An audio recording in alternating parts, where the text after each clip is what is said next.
نحمده ونستعينه ونستغفره ونؤمن به ونتوكل عليه ونعوذ بالله من شرور أنفسنا ومن سيئات أعمالنا من يهده الله فلا مضل له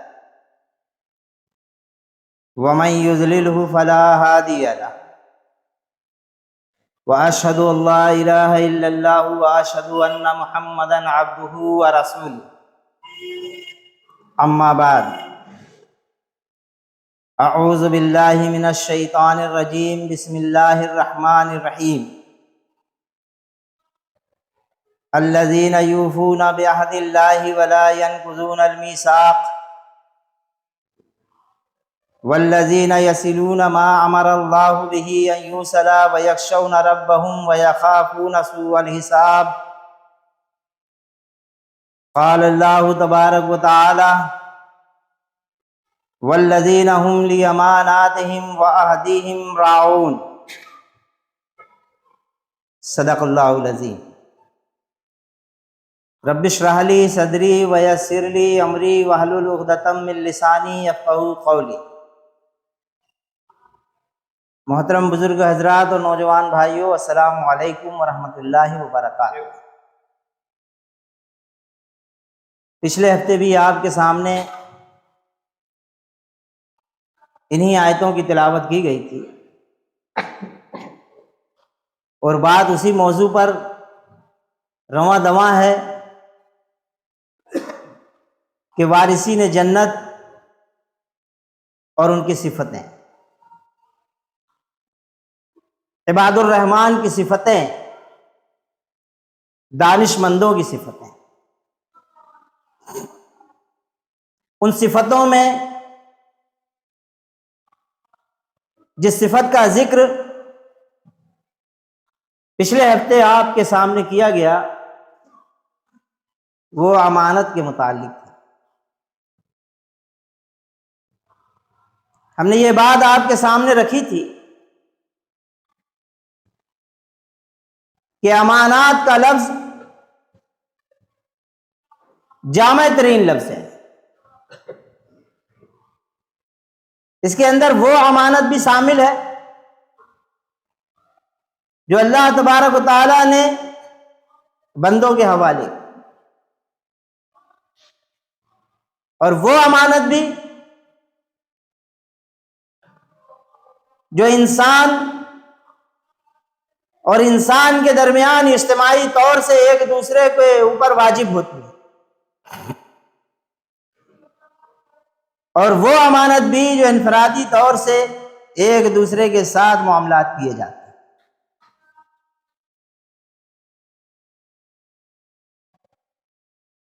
جس میں سب سے بڑی اور پہلی امانت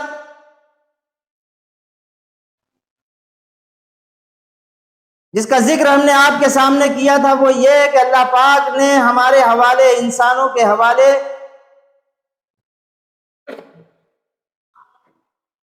جو امانت سپرد کی ہے وہ ہے قرآن عظیم اور منصب خلافت۔ ان دونوں چیزوں کو مجموعی طور سے ہم نے آپ کے سامنے مختصراً بات رکھ دی۔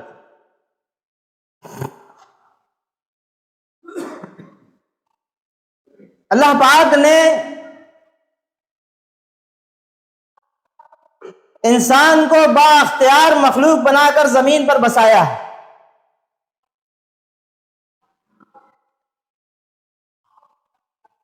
اور اسے اختیارات اللہ پاک نے عطا کیے ہیں۔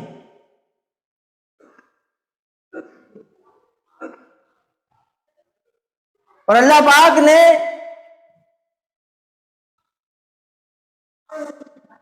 قرآن کو زمین و آسمان کے سامنے پیش کیا،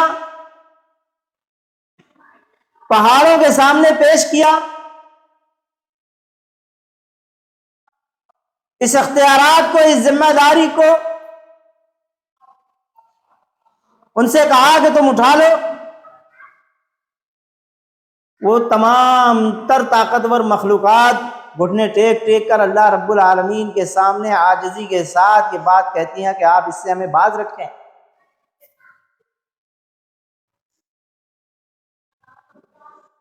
ہم لوگ اس ذمہ داری کا بوجھ برداشت نہیں کر سکتے۔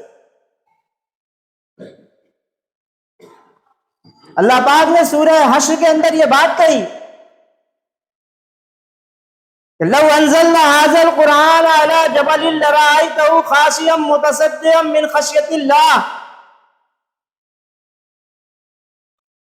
وتلك الأمثال نضربها للناس لعلهم يتفكرون۔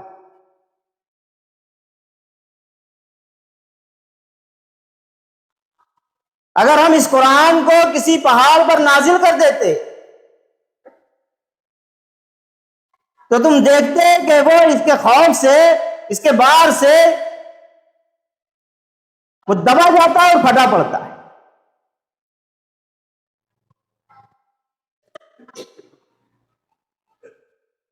لیکن یہ انسان اس بات پر غور نہیں کرتا۔ اسے چاہیے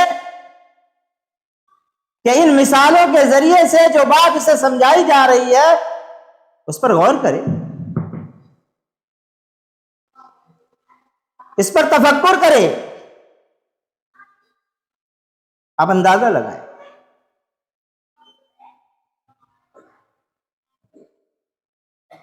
کہ پہاڑ جیسی مخلوقات اس بوجھ کو اٹھانے سے قاصر رہی اور اس ذمہ داری کے احساس سے وہ دبا جاتا اور پھٹا پڑتا ہے۔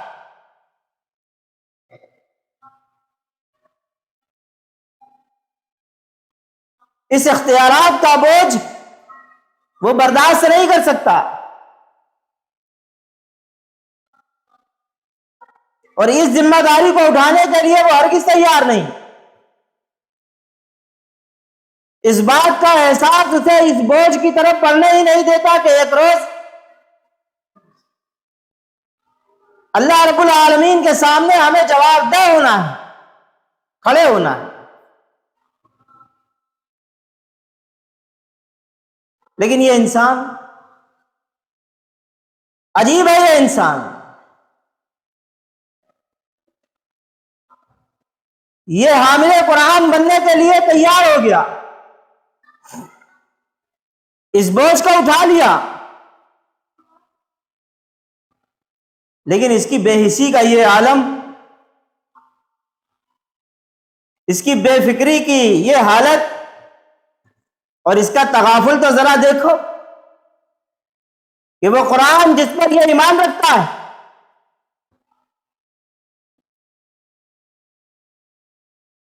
جس کو پڑھتا ہے اور سنتا ہے، لیکن اس کے اندر ذرہ برابر احساس پیدا نہیں ہوتا کہ یہ کتاب کے حامل ہم کس لیے بنائے گئے۔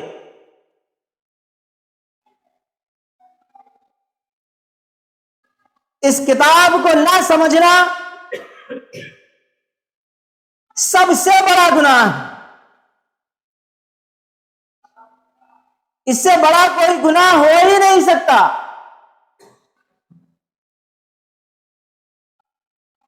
کہ جس کتاب پر وہ ایمان رکھتا ہے اس کتاب کو وہ سمجھتا ہی نہیں۔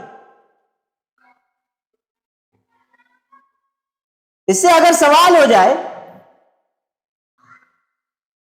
کہ اللہ پاک کے کتاب کی حیثیت تمہارے نزدیک کیا ہے، تو آپ کیا جواب دیں گے؟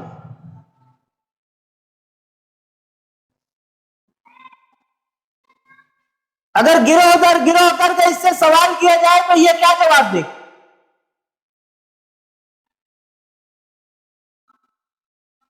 ایک گروہ کھڑا ہو جائے گا، وہ کہے گا ہم علماء پر ڈیپینڈ ہے،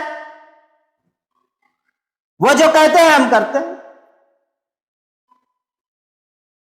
ایک گروہ اور کھڑا ہو جائے گا،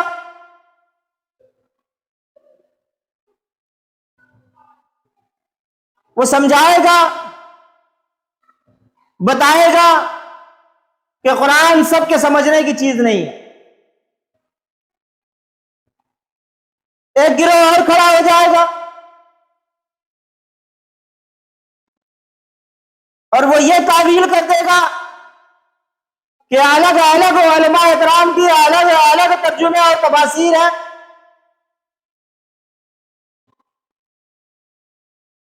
لہذا ہمارے مکتب فکر کا بھلا عالم نہیں ہے، اس لیے ہم یہ ترجمہ نہیں پڑھ سکتے، قرآن کو نہیں سمجھ سکتے۔ اور جس مکتب فکر سے ہم جڑے ہوئے ہیں وہاں اس طرح کا ترجمہ ہے جو ہمارے دماغ میں نہیں اترتا، دل میں نہیں سماتا۔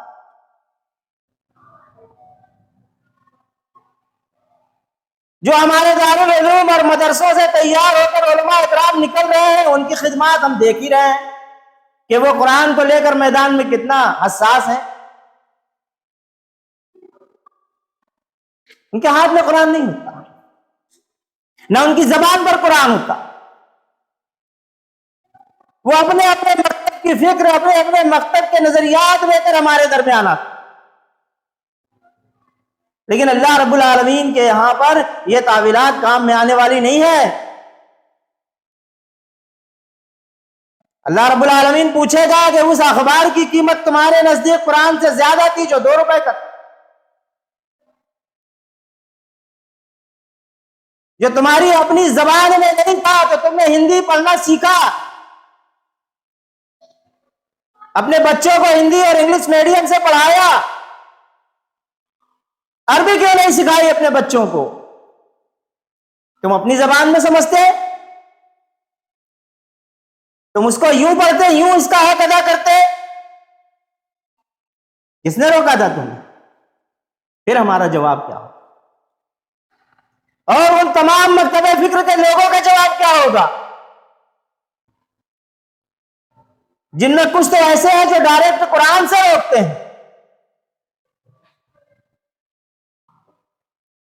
اور کچھ ایسے ہیں جو نظریات کے مطابق اپنے اپنے علماء کی تفاسیر اور قرآن کے تراجم پڑھنا چاہتے ہیں۔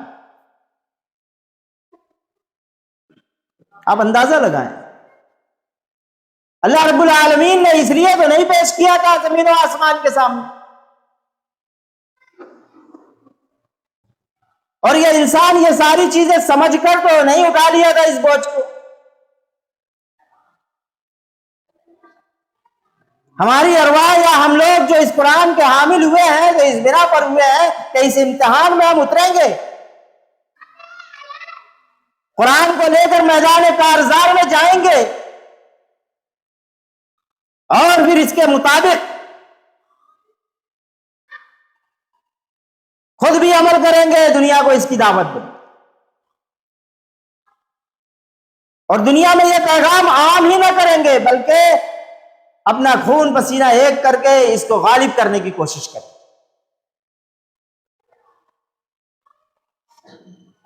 اس لیے حامل قرآن بنائی گئی تھی یہ امت، یہ انسان، اور اس لیے اٹھایا ہے۔ اور اگر نہیں کرتا ایسا تو پھر اس کے لیے وہ بات سچ ہے کہ واقعی یہ کتنا بڑا جاہل ہے اور کتنا بڑا ظالم۔ پھر وہ امانتوں کی طرف بھی ہم نے اشارہ کر دیا تھا، اس کو آپ یاد رکھیں۔ آنکھ، کان، زبان، دل، دماغ، یہاں تک کہ ہمارا رونگٹا یہ سب امانت کے طور پر ہمارے پاس ہے۔ بیویاں امانت کے طور پر ہمارے پاس ہیں، اللہ نے امانت کے طور پر ہمارے حوالے کیا ہے، اور ہم اللہ کے نام پر اس کو اپنے لیے حلال کیے ہوئے ہیں۔ اولاد بھی امانت ہے، اس کے متعلق بھی تم سے سوال۔ نبوت سے پہلے حضور پاک صلی اللہ علیہ وسلم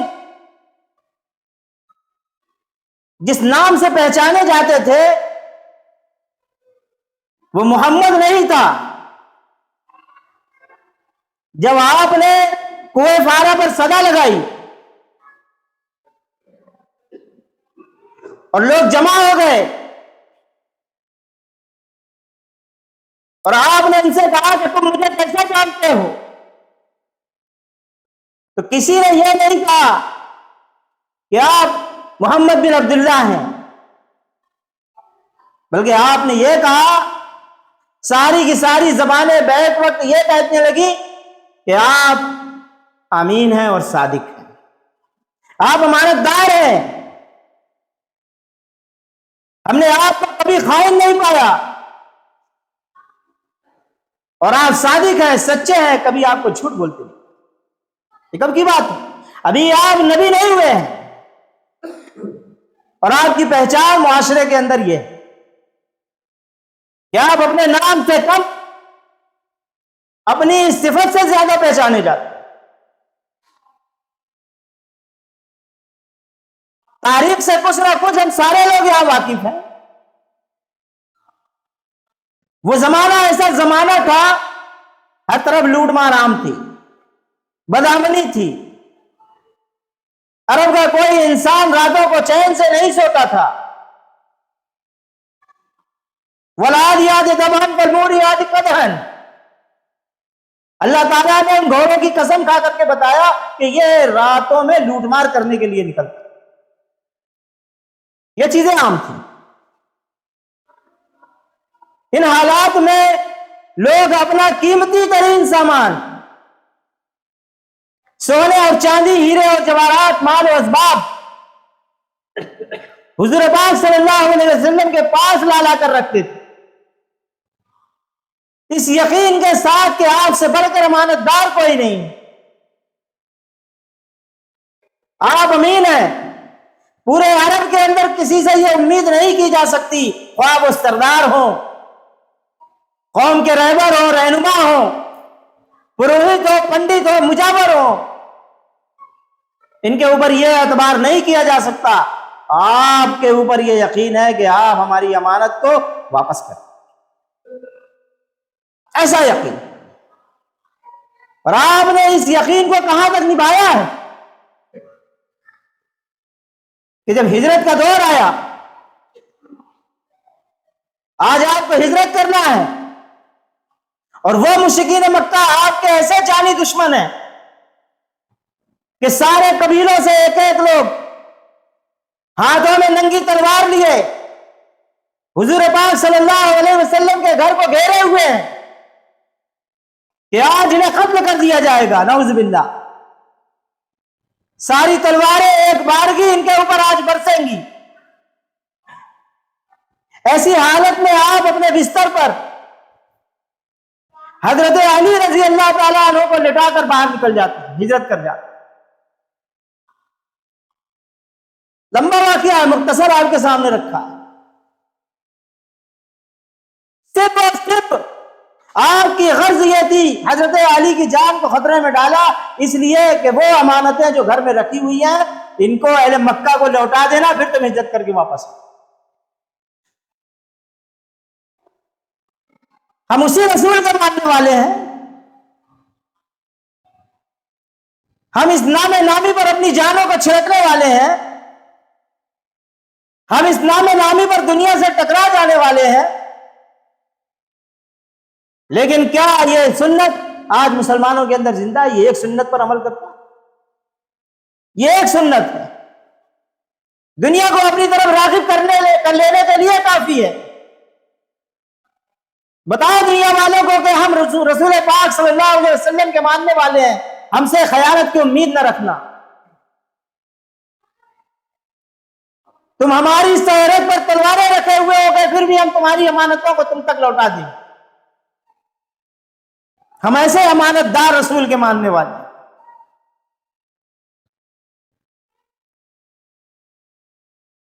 یہ باتیں جو ہم آپ کے سامنے رکھ رہے ہیں، تاریخ کے اندر یہ شواہد موجود ہیں، اور دنیا ایسے کردار پیش کرنے سے قاصر۔ آج بھی دیکھ لو دنیا کے اندر اسرائیل نے فلسطین کو بمبارڈ کر کے رکھ دیا،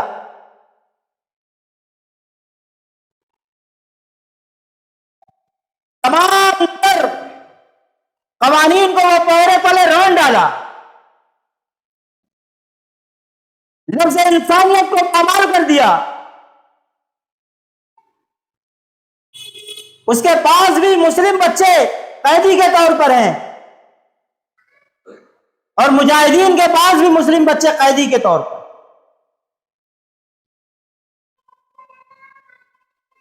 لیکن ایک طرف ان بچوں اور عورتوں کے ساتھ بے انتہا ظلم ہو رہا ہے، حالانکہ وہ بھی قیدی ہیں، اور ایک طرف مجاہدین ان بچوں کو گود میں لیے لے کر آئے۔ ایک تصویر آئی فیس بک کے اوپر، ہم نے اسے دیکھا، ایک طرف یہ ایک یہودی فوجی ہے جو ایک مسلم بچے کی گردن دبوچے ہوئے لیا چلا، اور ایک طرف مجاہدین ہیں جو ایک معصوم بچے کو پچکارتے ہوئے اس کے سر پر ہاتھ پھیرتے ہوئے شفقت سے لیے چلے، دونوں تبادلہ کر رہے ہیں۔ لیکن دنیا نے یہ تصویر دیکھی اور سایہ کی، اور لکھنے والے نے لکھا کہ یہ دو تصویریں نہیں ہیں، دو کردار ہیں۔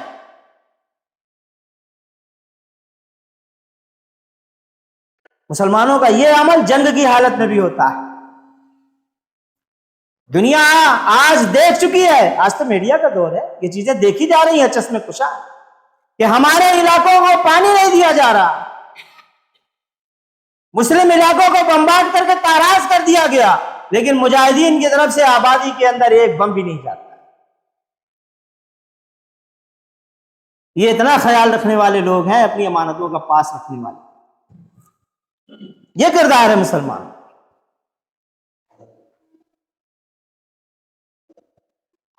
حضرت انس رضی اللہ تعالیٰ عنہ حضور کی خدمت میں 10 سال رہے، سایہ کی طرح آپ کے ساتھ رہتے تھے۔ آپ کہتے ہیں کہ ہم نے حضور پاک صلی اللہ علیہ وسلم کا کوئی خطبہ ایسا نہیں سنا جس میں آپ لوگوں کو امانت ادا کرنے کی تلقین نہ کر رہے ہیں اور عہد کو وفا کرنے کی تلقین نہ کر رہے ہیں۔ حضور پاک صلی اللہ علیہ وسلم نے ارشاد فرمایا کہ جو امانت کا پاس کو لحاظ نہیں رکھتا، جو امانت دار نہیں ہے، اس کا کوئی ایمان نہیں، اور جو عہد کو وفا نہیں کرتا اس کا کوئی دین نہیں۔ منافق کی 4 خصلتیں حضور پاک صلی اللہ علیہ وسلم نے بیان،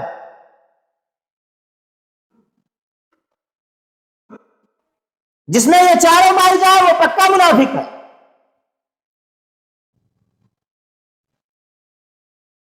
حضور پاک صلی اللہ علیہ وسلم نے فرمایا، پہلی چیز کہ جب اسے کوئی امانت سپرد کی جائے تو وہ اس میں خیانت کرے۔ کوئی بھی معاملات ہوں، انفرادی ہو یا اجتماعی، مسجد مدرسوں کے خزانچی اور سیکریٹری اور صدر سے لے کر بین الاقوامی معاملات، خلافت کے معاملات ہوں، اقوام متحدہ کے معاملات ہوں، ان تمام جو امانت میں خیانت کرے، پہلی چیز۔ دوسری چیز ہے کہ جب بولے تو جھوٹ بولے۔ تیسری چیز ہے کہ جب عہد کرے تو اسے توڑ دے، اور چوتھی چیز یہ ہے کہ جب جھگڑے تو تمام حدیں پار کر دے، گالی گلوچ پر کر دے۔ یہ 4 صفتیں جن میں پائی جائے وہ پکا منافق ہے، اور اگر جن میں ایک پائی جائے تو وہ 25% منافق ہے، الا یہ کہ وہ اس سے باز آ جائے، توبہ۔